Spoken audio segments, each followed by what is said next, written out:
peace with that. Certainly as a person of faith, as a Christian, I believe that dying is a part of living. But something that I am not comfortable with, and I'll talk about briefly tonight, is indifference.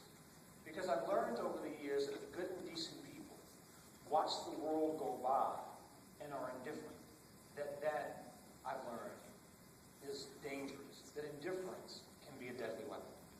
And so I want to talk a bit tonight to encourage each of you not to be indifferent about your lives. This is certainly true for the students here this evening, but also for those of us who are done with our formal education.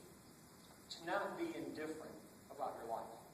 We were talking tonight at dinner about the remarkable thing we see of this new generation of college students who seem to be committed more perhaps than previous generations to service. And what a wonderful thing that is, because we are a nation that believes in service. That is part of our DNA, part of our history. And I'll talk about the value of service, the value of a kind word.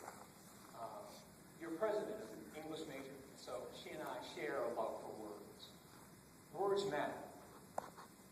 Words can make a difference in someone's life. I say that not based purely on what I've seen as a journalist, but I say that because of the life I've lived. You see, long before I was ever Byron Pitts of 60 Minutes, I was a kid from East Baltimore. My mother was a single parent. She had her first child when she was 17. She had me before she finished high school. I didn't learn to read until I was 12. I studied until I was 20. In elementary school, I was diagnosed because I was failing in school. I ran a series of tests. And when the tests were done, they brought my mother in, who at the time, single parent, had a 10th grade education. She eventually went back to school and got a degree in sociology at a school in Maryland because my mother has always valued education.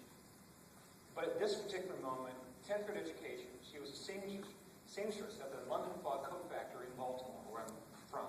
I would imagine there are a number of folk in this room who own a London Fog trench coat that more than likely was put together by a woman much like my mother. At that time, the experts, the people with the titles behind their names, brought my mother in and says, "We're sorry, Miss Pitts, we've run a series of tests on Byron to see why he's failing so miserably in school. And we've come to the conclusion, based on our testing, that your son is mentally retarded. And we think he should be institutionalized." My mother is a Southern woman. And if there are any Southern women in the room, or if you know any Southern women, you know that Southern women can be stubborn at times. So my mother said, "Test him again." And they said, as experts often say, "Didn't you hear what we just said?" And my mother said, "Didn't you hear what I just said?" Test him again. They ran the series of tests, and the results were the same. And he said, "Ms. Pitts, it's our recommendation that you have your son institutionalized because you don't have the resources, the means to give your son what he needs. But if you choose not to have him institutionalized, all we can recommend to you is that you bring your son back when he's 18.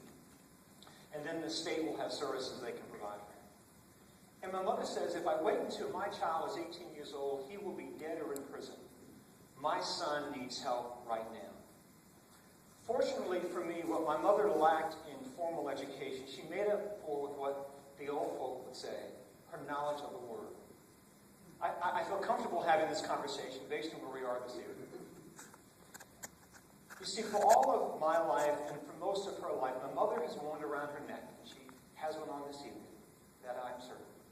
A small mustard seed encased in a clear plastic ball and a chain around her neck.